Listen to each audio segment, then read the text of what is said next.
No one's telling her that her breath stinks.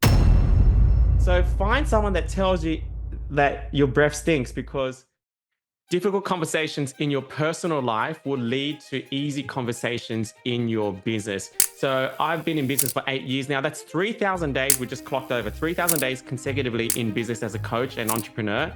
And so I want to share with you some things that I think are key and just give you straight up, legit, brutal, real talk business advice from 8 years of doing this, 3,000 consecutive days, and generating over $20 million online. There's a picture of our Stripe account if you want to see how much we made last year, just to verify what I'm saying is working in real time. And so I want to start with this.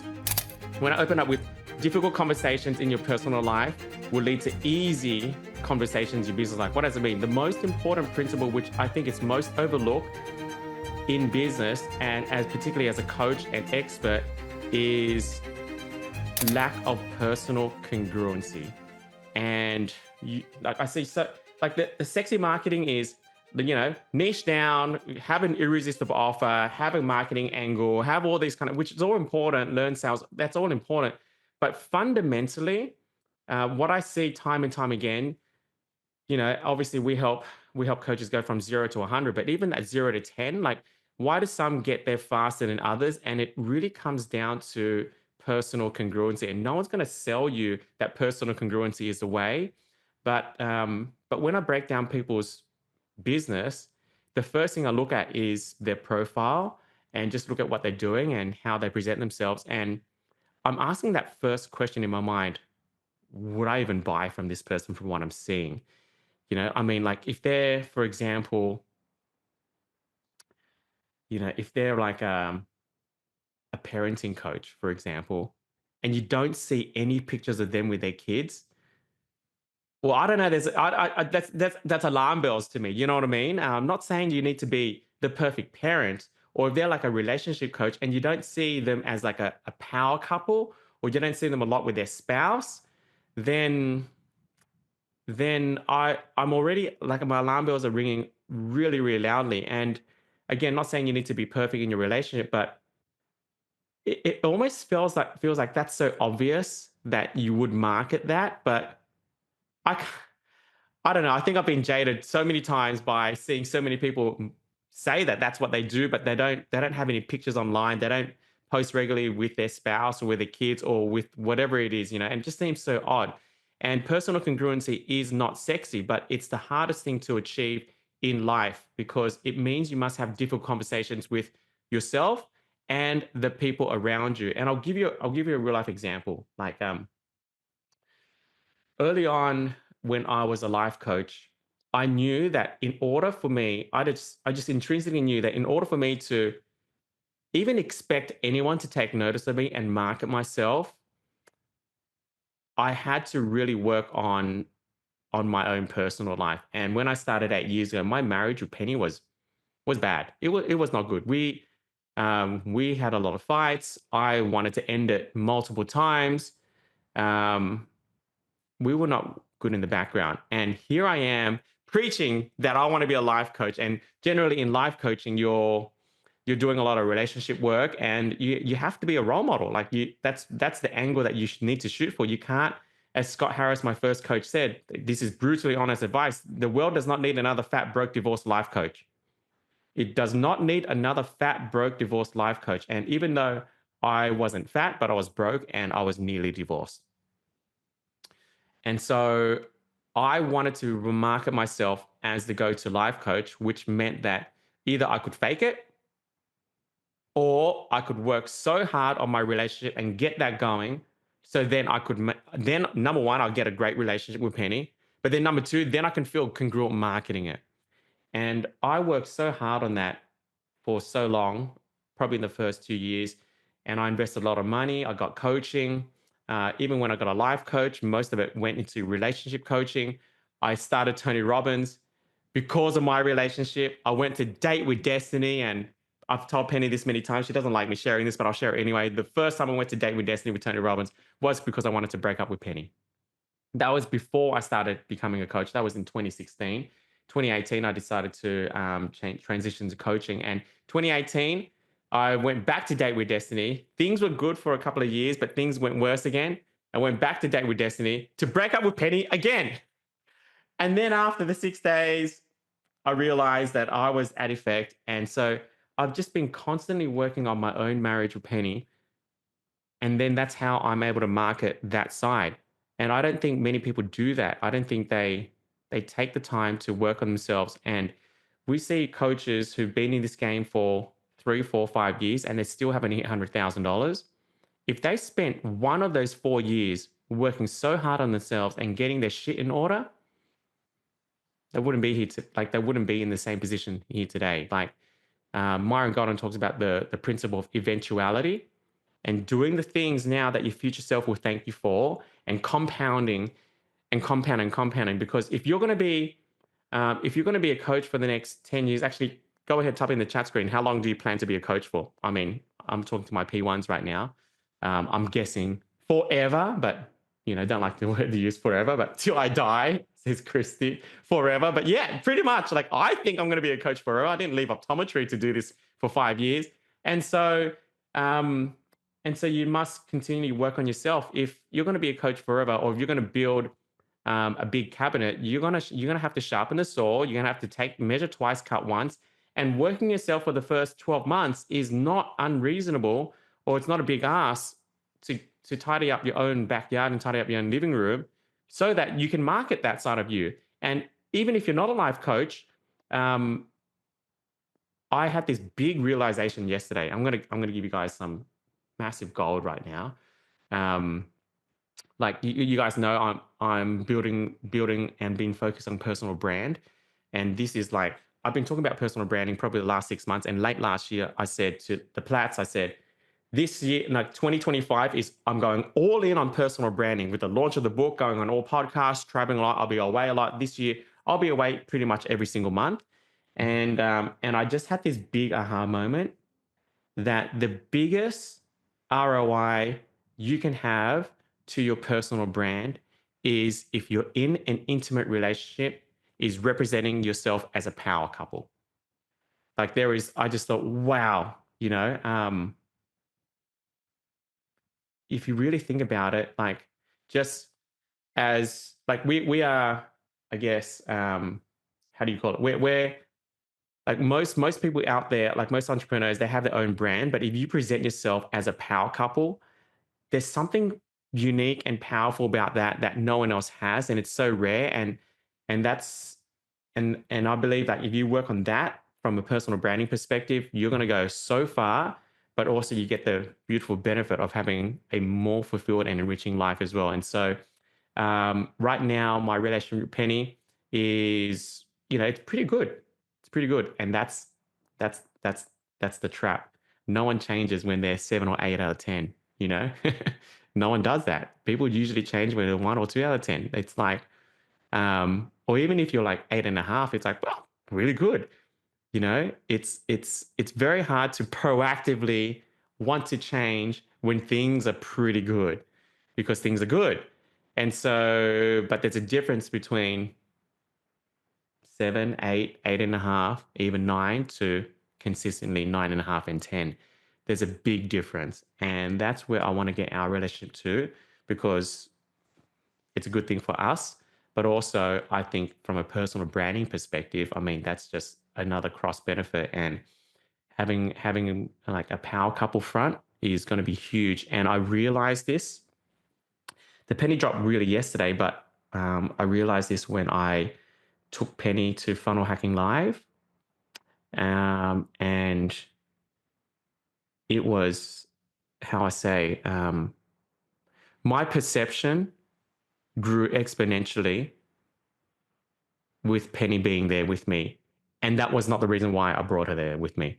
I didn't notice that would be the thing, but my perception of other people perceiving me, of me doing that with her, grew exponentially. And yes, we went to Date with Destiny together, and I know the perception of us grew, but Date with Destiny is more personal development. This was actually a business event. And so I had most of my friends in the room, or most people who knew who I was in the room.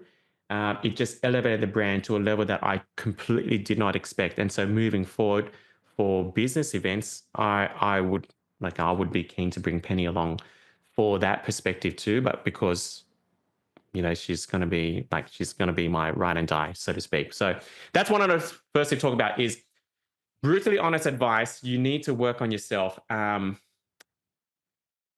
If you can find someone that can lovingly tell you that they would never buy from you because of these reasons, find that person. Just don't ask me though. Don't DM me in the comments or anything like that. Richmond, can you give me brutally honest feedback? Would you buy from me? We've done that in the past. We've done that in the past, and we said, "Are you sure you want me to tell you? You sure? You sure?" And I think we did it 5 times, and 4 people left. 4 people couldn't handle it. So I'm not doing that again. And don't ask Tony. So do not ask Tony. But find someone that really really loves you, and ask them direct. Hey, knowing what you know about me, would you buy from me? Would you buy from me? And we've all heard. I don't know if you have, but certainly I have. We've all heard someone like one of my kids' mums, she knew I was a coach and stuff is that, and she said, "Oh yeah, oh life coaching, that's kind of a thing now, isn't it?" And I said, "Yes." And she said, "Oh yeah, one of my friends, like she wants to be a life coach, and but geez, like I wouldn't want to buy from her. Like her life is a mess." She said that to me, but she'll never say it to a friend. And now her friend has this disillusion of going out there and marketing herself and being a life coach, but no one's telling her that her breath stinks.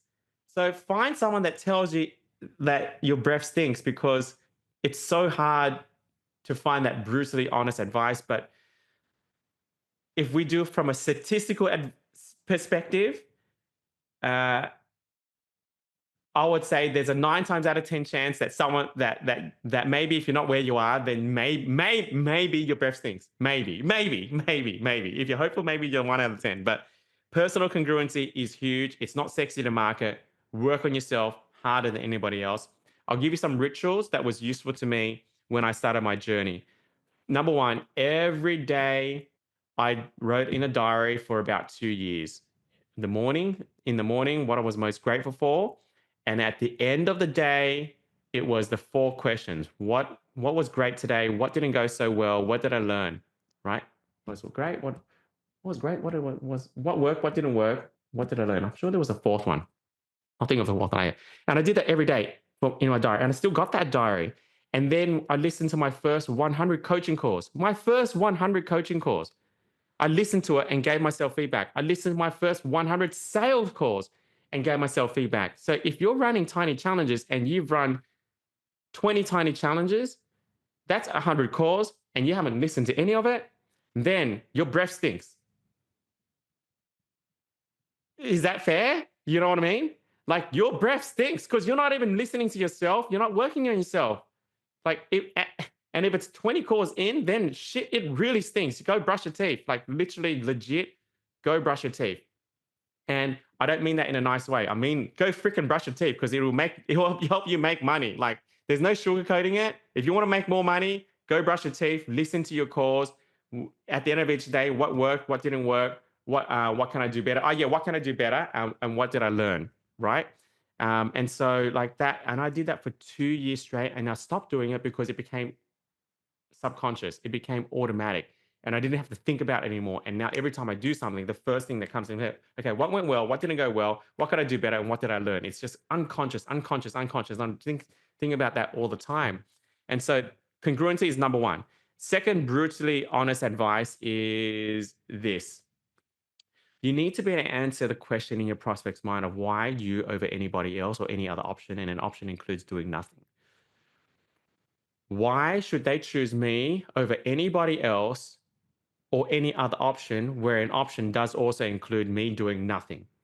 And I figured there's 3 ways to answer this question. There's 3 ways.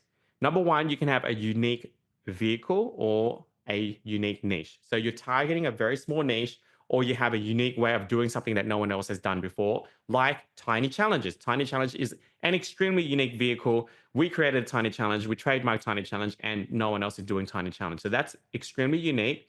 And so that's why us over anybody else. Or you can have a unique niche. Like, for example, you could be coaching um, African Catholic women. Like that's very niche down. So that could be one way. Unique vehicle, unique niche. Most of the time, unique vehicle is pretty hard to find because then you usually have to create it. Most of the time, people are copying someone else and just doing their spin on it. So you have to you have a unique avatar that you're coaching or communicating to. The second thing is being a great communicator. And I think that's probably even more important than having a unique vehicle or unique niche is being a great communicator. The person who can explain things in the simplest form is the person that wins in communication. And so you need to have great communication skills to put your point across when you're posting content, when you're doing videos, when you're communicating to your clients.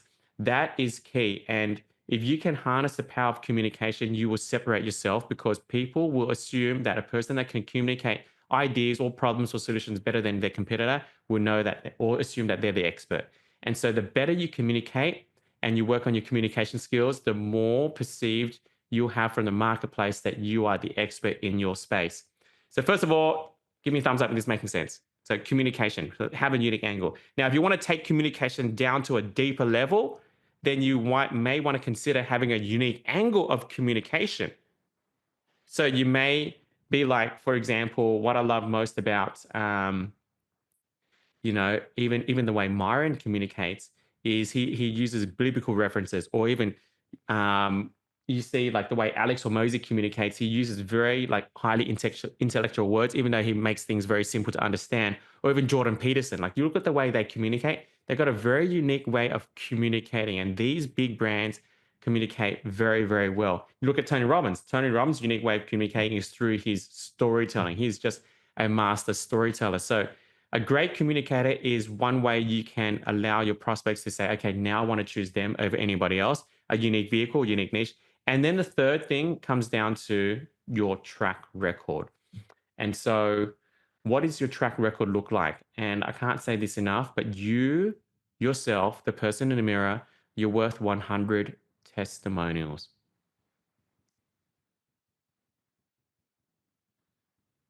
It's very hard for you to get 100 testimonials from the real public if you're just starting out. That means you need to be 100 clients, and it means 100 clients have to love you to get 100 testimonials. So in order for you to get 100 real testimonials, you probably need about 400 to 500 clients, and then 100 crush it, and they actually do you a testimonial. So to get 500 clients to get you 100 testimonials is very difficult. It'll take you a long time, and it potentially could take you years to do that. But you can get your first 100 right now by working harder on yourself than anybody else. Your track record matters. And so make sure you are your number one testimonial by far, by far, by far, by far, by far. Make sure you are your number one testimonial by far. Okay. So that's the second brutal, honest advice. The third part is this. And I'll quote a quote um, from I think it's The Art of War. So Sun Tzu. Now, you need to you need to learn how to sell. Most coaches, entrepreneurs, number one, they probably don't realize how important selling is, and it's probably the basis of all skills. And if they do realize how important it is, they don't make the time and effort to learn how to sell. And I want to give you some advice on how to become the greatest salesperson that you can ever be, period. So when I started my coaching journey, my first mentor was Scott Harris. And Scott Harris used to talk a lot at Success Resources. And I used to go to all of Scott's events and volunteer to crew, whether he was at Success Resources or his own event. And I don't know if I've shared this story with you guys before, but every time I went to crew, especially at a Success Resource event where it's like a National Achievers Congress and it's a 2-day event and they got multi speakers and you got people pitching on stage, I would put up my hand and go to the person managing the crew team. I said, hey, like, I want to help out, but can you please, please, please put me on the sales table? I just want to be around sales. I want to learn sales. And I studied sales like crazy. And so I would be at the back, and first couple of events I'd crew and I'd just observe. I wouldn't do anything because I didn't really know how to sell. And then sometimes I would maybe take a payment. Sometimes I'll help someone fill out a form. Sometimes I'll help someone just guide them to the right person.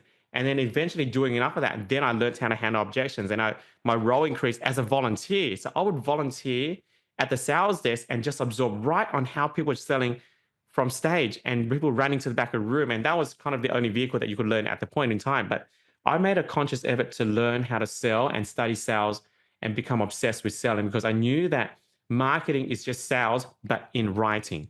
Marketing is just sales, but in a presentation like this. Like it's all sales. And then obviously when you're presenting your offer, that's sales. Like everything is sales. Like people think marketing and sales are quite different, but sales is the foundation of what great marketing is. And if you are a great marketer, that means you are also great at sales. And quite often, if you do great marketing, the sales becomes easy because you sold inside your marketing. And so be obsessed with selling. I think, for lack of a better word, since the title of this video is brutal honest advice, most coaches just suck at selling. And here's the reason why. I'll give you a quote. He who knows others is wise. He who knows himself is enlightened. So what does that mean? It means that the reason why you suck at selling because you don't understand how you get sold. You don't study how you buy. And which is the right method to sell? None. I always say sell to your unique style. And so you've seen Russell Brunson pitch on stage. He's got the whole stack and and speaks a million miles an hour. Then I've seen Myron Golden pitch on stage. I've seen Pedro. I've seen Eileen. I've seen Tony Robbins. I've seen Scott Harris. I've seen so many people pitch on stage, and you've seen that on a challenge, on a webinar, and there's so many different selling styles. Arguably, it's kind of overwhelming on which style to sell. And the mistake you'll make, and this is the mistake I made, is I try to sell like someone else. And then admittedly, the mistake I also made was then I tried to help others try to sell like me. And so I made the double mistake of trying to sell like someone else. Every time I tried to sell like someone else, I bombed it. And I'm like, how did that happen? Like I had the right script, I closed well, and every time I tried to help someone sell like me, then they bombed it. And so I realized that you need to understand your unique selling style. Yes, there's some principles and philosophies. For example, intention is important in selling. How you give intention can be given in 100 different ways. But the principle of intention is important. So the first thing in selling is understand your intention. Is your intention to get the money? Is intention for you or is intention for them? Like, what's the intention? But how you deliver intention, it can be different from person to person to person. Some people just can give a look. Some people can give a smile. Some people can give some present. Some people can use words. Some people can give a touch. Like how you give intention is very different. It's kind of like love languages. So know how you get sold and sell like that. That's it. So every time, if you type in the chat screen, what's something you bought in the last 24 hours? Just type in the chat screen. What is something you bought in the last 24 hours? For you, Deacon, it's 25K.1. So that's something Deacon bought. Maylin, 25K.1. That's something Maylin just bought. Understand what sold you. Because if I ask Deacon what sold Deacon, and if I ask Maylin what sold Maylin, we would get two very different answers. And so my advice for Maylin is how you answer that, sell like that, Maylin. And for Deacon, how you answer that, you sell like that. But use the principles and then your personality inside the principles. Does that make sense? I want to make sure that that's clear. Because there are some principles like don't break rapport, establish trust, intentionality, get the money on the spot. Like there's some principles there. Make sure you have a great offer, all that kind of stuff. Match and mirror, So all those things are principles, but we want to sell you stuff. What have we got? A walnut ink makeup, says Nicolette. Okay, cool. All right. Nicolette, let's get you up, Nicolette. I think this will be fun. Nicolette, so you bought makeup, Nicolette. Now, Nicolette, what did you buy? Explain to me, and let's study how you got sold and how this can bring into your selling style. Oh my God, hope Casey don't listen to this because he's gonna kill me. But I went to Sephora and I absolutely love Rihanna and Selena Gomez. Okay, so this is online Sephora because they don't have a Sephora in Australia. They have Sephora in They Australia. do. They do. Oh wow. Okay. Yes. Wow. I'm totally lost now. Okay. Good.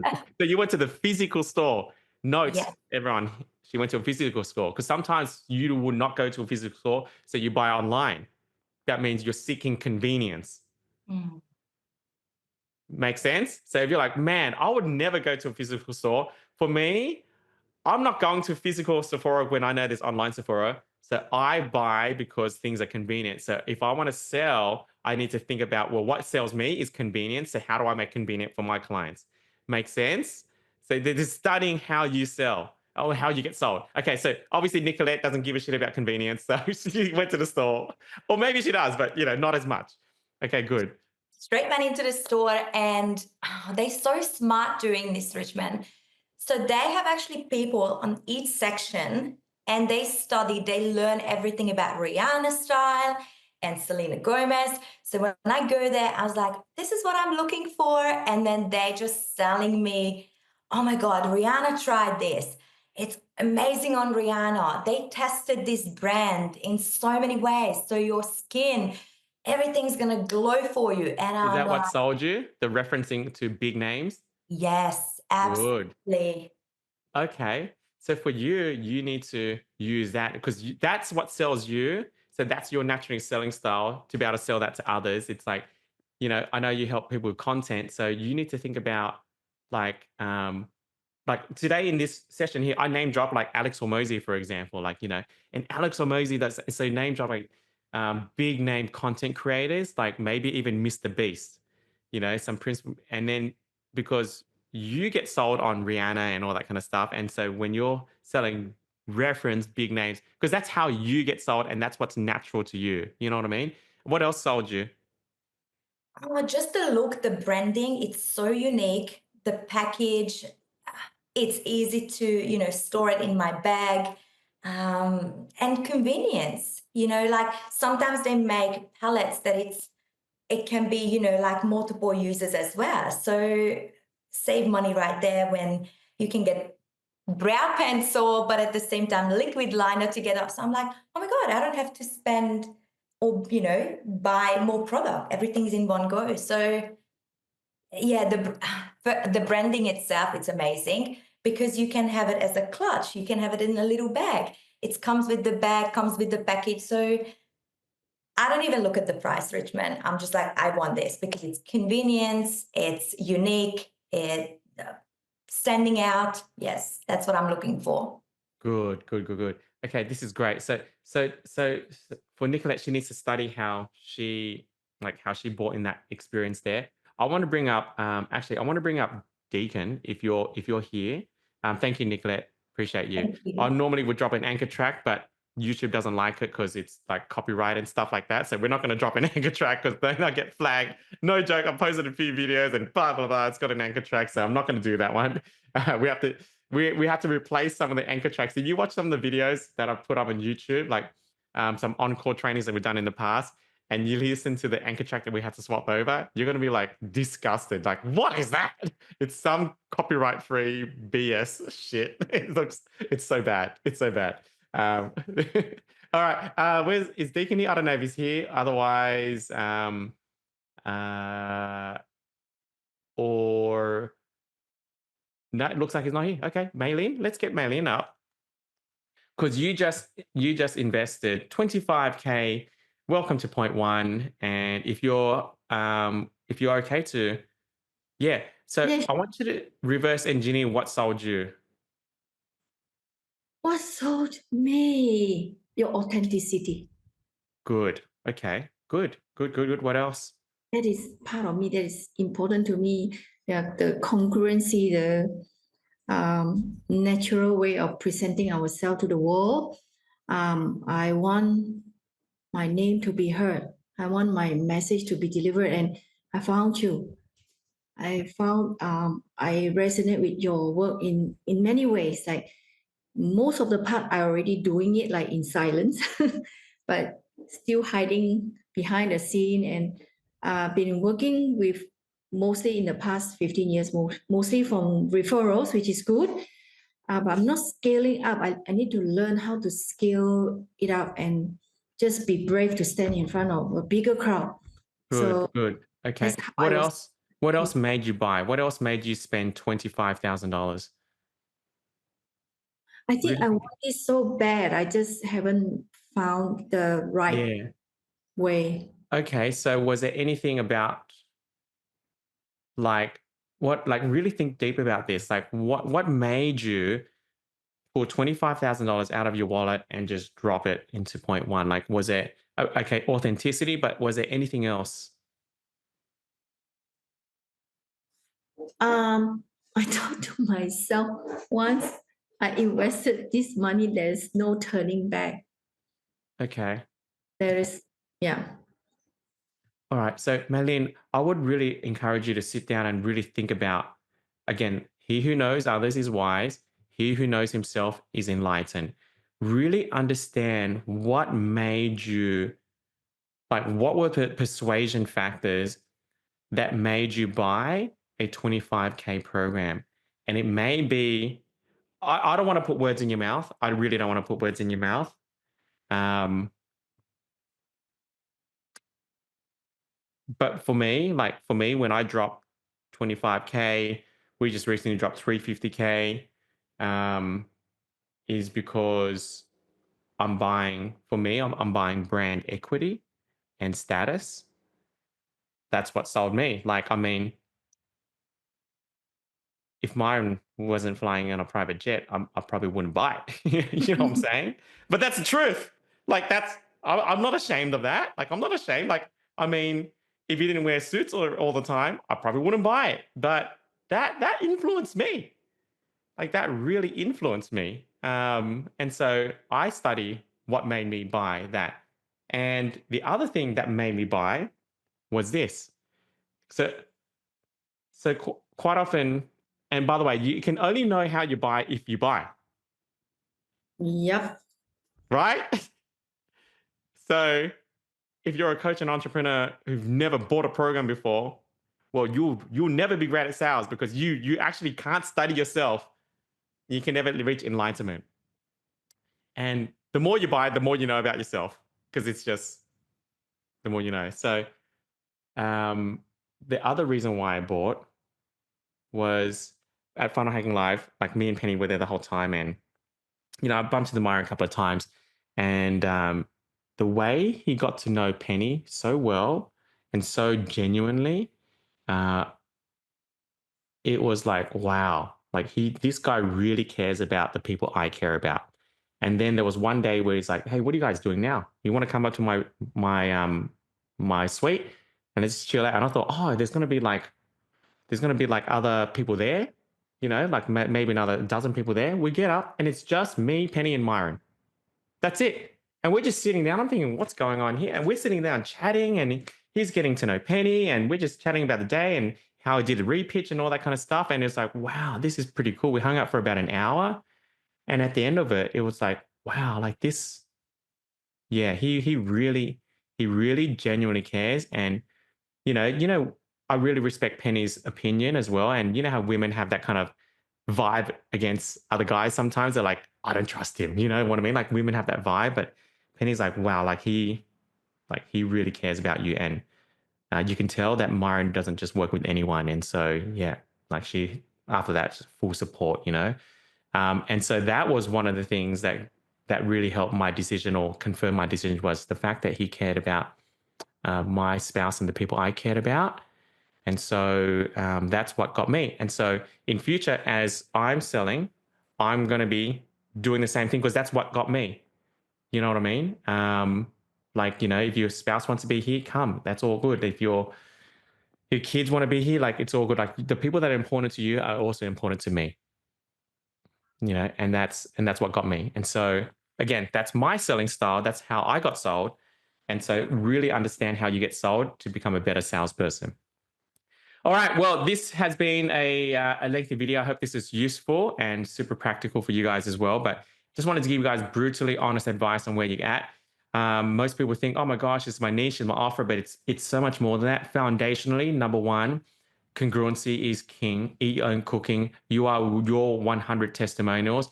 It is the hardest thing you need to do is to have the difficult conversations with yourself and the others around you. But when you do that, you can have easy conversations in business. Second thing is just why you over anybody else. Answer that question and then just learn to sell. I mean, selling is a skill that you keep for the rest of your life. And when you can learn to sell, you'll have the peace of mind that you'll never have to worry about money ever again, regardless of what industry changes. And AI cannot take over sales because sales is a human touch. And so, that being said, guys, keep believing and never settle.